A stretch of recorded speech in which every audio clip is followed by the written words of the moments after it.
The morning everything changed. It was raining so hard that the gutters on Millbrook Avenue were running like rivers, and a 12-year-old girl named Penny Oakes was on her hands and knees in the mud behind the ShopRite, pulling aluminum cans out of a soaked cardboard box that had split open at the bottom. She didn't mind the rain, not really. Rain was just weather.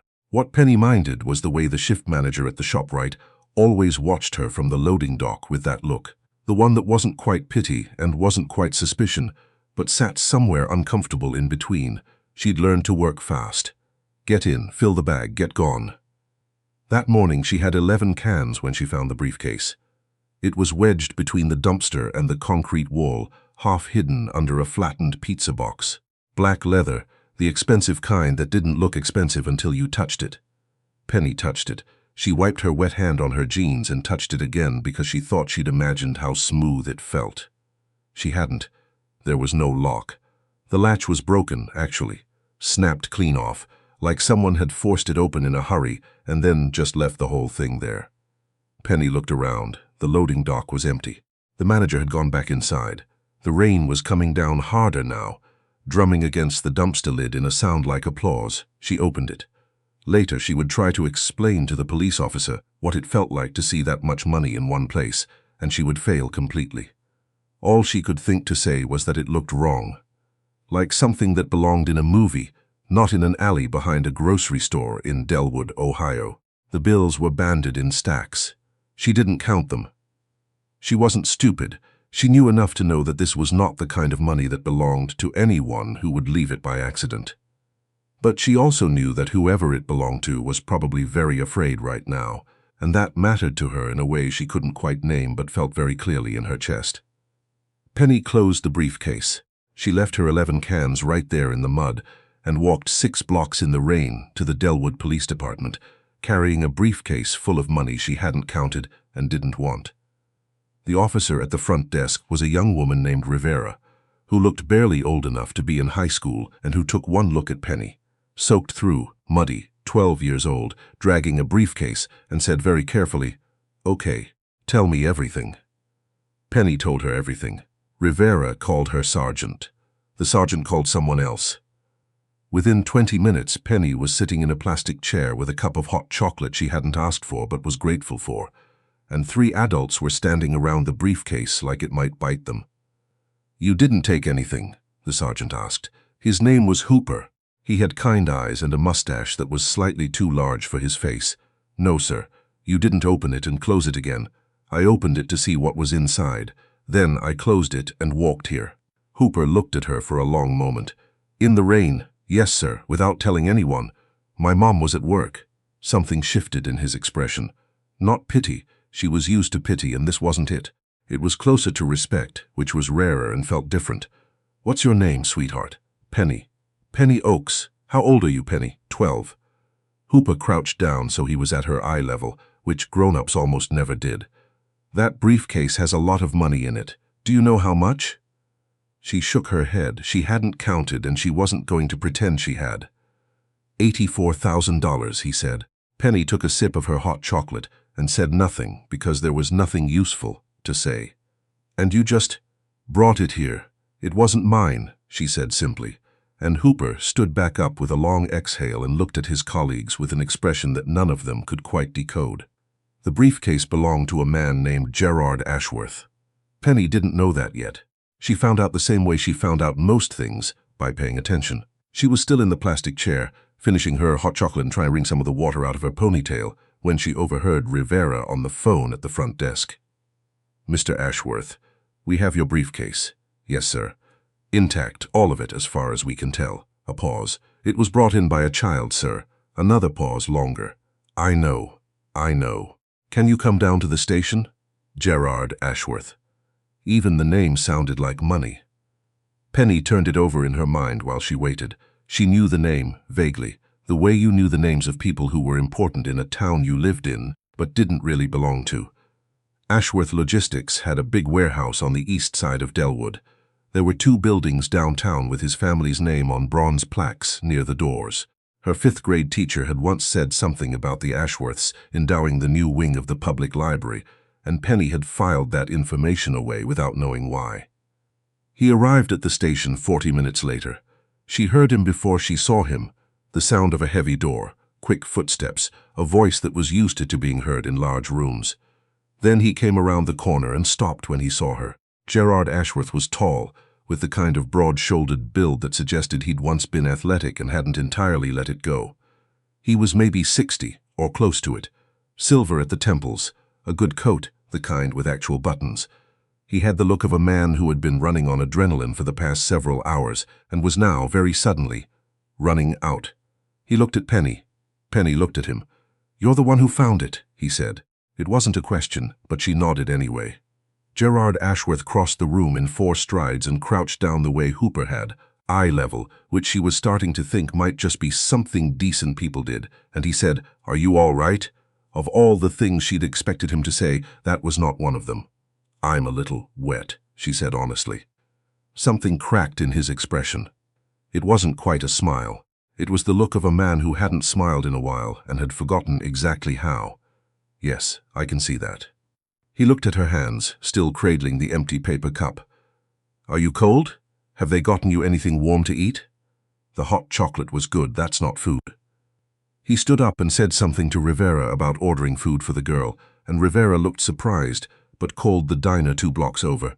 And that was how Penny ended up eating a grilled cheese sandwich and tomato soup in a police station at 11:30 on a Thursday morning, while a man worth more money than she could conceptualize sat across from her and asked her questions about herself. Not about the briefcases. About herself. "You said your mother works. What does she do?" "She does home health aid work. Right now she has 2 clients on the north side." "And your father?" Penny ate a spoonful of soup. "Not around." Ashworth accepted that without pushing. "What grade are you in?" "7th. "Do you like school?" She thought about it genuinely. "I like reading. And history. Math is fine. I don't like gym because we have to climb the rope and I always get stuck halfway." The almost smile again. "I was the same way. Hated that. Did you ever make it to the top?" "Once. Mostly by accident." He paused. "What were you doing behind the shop, right?" Penny considered lying. It would have been easy. She'd wandered by, she was cutting through, she'd lost something. But lies required energy she didn't want to spend on him. He'd been honest with her, she'd be honest back. "I collect cans," she said. "Aluminum. For the deposit. You get 10 cents each at the redemption center on 5th. He was quiet for a moment. "How much do you usually make in a day?" "Depends. Maybe $2–3 on a good day. More if I get lucky behind the restaurants on weekends." Ashworth looked at his hands, then back at her. "And you found $84,000 and walked it to the police." "It wasn't mine," she said again.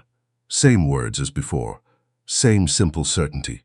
He looked at her for a long time after that, long enough that Penny started to feel slightly self-conscious about the mud still on her jacket, and then he said, very quietly, "Penny, can I ask you something?" "Okay. Were you tempted?" It was a real question, not a trap, not a test. He actually wanted to know. She could tell because his voice had gone different, softer, more careful, the way people's voices went when they were asking something that mattered to them. "Yes," she said, because that was also the honest answer. "But you didn't take it. My mom would have known something was wrong. She always does." Penny pulled apart the edge of her grilled cheese. "And also, I don't know, it felt like somebody's emergency. Like it wasn't just money. Like somebody needed it back." She looked up at him. "Was it? An emergency?" Gerard Ashworth looked at the table for a long moment before he answered. "Yes," he said. "Yes, it was. He didn't say more than that, not in the station." Penny didn't push. She finished her soup, and Hooper came back with some paperwork for her to sign. Witness statement, property recovery form, things that made her feel oddly grown up. And then Rivera asked if they could call someone to pick her up, and Penny said. Her mom didn't have a car, but she could walk, and Ashworth said, without hesitation, "I'll have someone drive her." Penny started to protest, and he held up one hand, not unkindly. "It's still raining." It was. It had not stopped raining all morning. She let the driver take her home. It was a black sedan with heated seats, and Penny sat very carefully upright the whole way so she wouldn't leave mud on the leather. She gave the driver her address and stared out the window at the wet streets of Delwood and thought about what Ashworth had said. It was an emergency, and how he'd looked when he said it. Not relieved, or not only relieved. There had been something else in his face, something heavier and older than relief. Her mother was home when she got there. Her second client had cancelled. Ruth Oakes was 41 years old and looked it, which was not a cruel observation, but simply a true one. She had the particular tiredness of a woman who had been carrying weight for a long time and had stopped noticing it as anything unusual. When Penny walked through the door, wet and muddy and carrying nothing, no cans, no bag, nothing, Ruth looked up from the kitchen table where she'd been sorting mail and went very still. What happened? It was not a question either. Ruth Oakes had raised Penny alone for 9 years and had developed a precise and accurate instinct for when something significant had occurred. Penny sat down across from her and told her. Ruth listened without interrupting, which was something she was good at. When Penny finished, Ruth sat for a moment with her hands flat on the table. "You found $84,000, she said. "Yes, and you turned it in." "Yes, without taking any of it, Mom." Ruth looked at her daughter for a long, quiet moment. Then she reached across the table and squeezed Penny's hand hard once and said, "Good, just that. One word." And then she got up and put the kettle on, because that was what Ruth Oakes did when she was emotional and didn't want to show it. Penny watched her mother's back and felt something complicated and warm settling in her chest. 3 days passed. Nothing happened. Penny went back to collecting cans. She went to school. She did her history homework and got stuck halfway up the rope in gym and ate lunch with her friend Blythe, who was the only person she'd told about the briefcase and who had responded with appropriate awe before moving on to complaining about her older brother, which was Blythe's primary hobby. On the 4th day, there was a phone call. Ruth answered. She stood in the kitchen doorway afterward with a strange expression and said, "Penny, that was Gerard Ashworth. He wants to meet with us. Both of us." "Did he say why?" "He said he wanted to explain something." Ruth paused. "He said he owed us an explanation. They met him at a restaurant called Hargrove's, which was the kind of place with cloth napkins and a host who checked your name off a list." Penny had never been to a restaurant with cloth napkins. She noticed that Ashworth was already there when they arrived, which meant he'd come early, which meant the meeting mattered to him. He stood when they came in. He shook Ruth's hand, and then Penny's, formally, like she was an adult. They sat. A server brought water with actual lemon slices. Ashworth folded his hands on the table and looked at both of them, and then he said, "I owe you the truth. I should have told you some of this at the station, but I wasn't ready. I'm going to try to be ready now." Ruth said, "All right." Ashworth took a breath. "The briefcase wasn't mine," he said. "Not directly. It belonged to my company, but I was carrying it for someone else." He paused. "For my son." He let that sit for a moment. "My son, Declan, is 34 years old. He's been struggling for a long time, in ways that I thought money could fix, and then in ways that I thought time could fix, and then in ways that I eventually had to stop believing I could fix at all." He looked at his water glass. He took that money from the company accounts, cash, overtime, small amounts, and then last week, all at once, $84,000. Penny looked at Ruth. Ruth looked at Ashworth. "I found out on Wednesday morning," he said. "I confronted him. We had an argument. He left with the briefcase." He stopped. "I don't know exactly what happened after that. He must have been somewhere near the shop, right? He must have left it there deliberately or not. I was trying to reach him before the board found out, before the story got complicated, and then Penny found it," Ruth said. "And then Penny found it," he agreed. He looked at her across the table and brought it back, every dollar. Something in his voice shifted slightly. "Do you know what that meant to me?" "Not really," Penny said honestly. "It meant there was a chance to resolve this quietly, to protect what was left to protect." He paused. "Declan is in treatment now, voluntary. He went the day after the argument. I didn't know that until he called me." He looked at his hands. He left the briefcase because he didn't want it anymore. I think that was what it was. He was done. The restaurant hummed quietly around them. Somewhere across the room, a couple laughed softly at something. "Is he going to be okay?" Penny asked. Ashworth looked at her. "I don't know," he said, which was a hard thing for a man like him to say, she could tell. "I hope so. I'm trying to help him get there." Ruth was quiet for a moment. Then she said, "Mr. Ashworth, why did you want to meet us?" He reached inside his jacket and set an envelope on the table. "Ohio law," he said, "provides for a finder's reward of 10% of recovered property. $84,000 means $8,400. I've processed it through my attorney. It's legal, it's clean, it's yours. He looked at Penny. But I want to do more than that. Penny looked at the envelope and didn't touch it. Penny, he said, I have a foundation. The Ashworth Education Foundation. It's been running for 11 years, and in that time it's put 47 kids through college who otherwise would not have gone. I'd like to add your name to that list. He paused. Full scholarship, any school that accepts you. Room, board, books, everything, from now until you graduate. The cloth napkin in Penny's lap suddenly seemed very important to look at. You don't know me, she said finally. I know enough, he said. I know what you did with $84,000 when no one was watching. Ruth made a small sound. Penny looked up and saw that her mother was pressing her lips together very tightly in the way she did when she was trying not to cry in public. You don't have to decide today, Ashworth said to Ruth. Take the time you need. Have a lawyer look at the paperwork. Ask me any questions you want. He paused. I needed you to know that your daughter is extraordinary, Mrs. Oakes, and I didn't want that to go unremarked. They went home on the bus, Penny and Ruth, because they didn't have a car. Ruth held the envelope in both hands the whole ride. They didn't speak much. The city moved past the windows. The ShopRite, the alley where none of this would have happened if the cardboard box hadn't split open, the redemption center on 5th with its hand-painted sign. At home, Ruth put the envelope on the kitchen table and made tea and sat down, and Penny sat across from her, and they looked at it together. Are we going to take it? Penny asked. Ruth wrapped both hands around her mug. The reward is yours. You earned it. She was quiet for a moment. The scholarship is also yours. I haven't decided about that yet. Ruth looked up. What's there to decide? Penny thought about Declan Ashworth, who was 34 years old and in treatment somewhere, who had carried a briefcase full of stolen money and then left it behind a grocery store in the rain.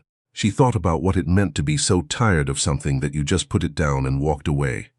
She understood that, in a different way, from a different angle, the weight of things you carried because you thought you had to. Nothing, I guess, she said finally. I'll take it. Ruth nodded. She looked at the envelope again. Her jaw was working slightly. Mom, I'm fine. You're not fine. I'm very fine. Ruth put her mug down and looked at the ceiling, which was what she did when she was losing the battle. You're 12 years old, she said, and sometimes I think you're the best person I know. Penny considered this seriously. I got stuck on the rope again today. Ruth laughed, a real one, sudden and helpless, and the sound of it filled the kitchen, and Penny felt the warmth in her chest again, the complicated kind, and thought that some kinds of wealth had nothing to do with briefcases. The months that followed moved the way good things sometimes did, slowly, and then all at once. Ashworth's attorney sent the scholarship paperwork in February.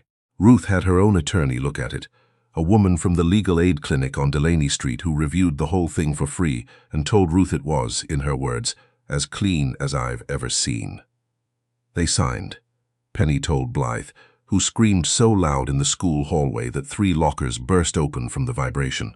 This was not actually what happened, but it was the story Blythe told afterward, and Penny let her keep it. In March she got a letter, not from Ashworth's office, but from Ashworth himself. Handwritten, 2 paragraphs, on actual stationery with a watermark. He said that Declan had completed his first month of treatment and was doing well. He said the word cautiously, 3 times in 2 sentences, which told her more about how carefully he was letting himself hope than anything else he could have written. He said he thought she might want to know. He was right. She wrote back. She told him that she'd made it to the top of the rope. It had taken her 4 tries and her hands hurt for 2 days after, but she'd made it. She thought he'd appreciate that. He wrote back within a week. He said, "That's the best news I've heard in months. Don't stop." In April, the Delwood Gazette ran a small story, 3 paragraphs buried on page 6, about a local girl who had turned in a lost briefcase.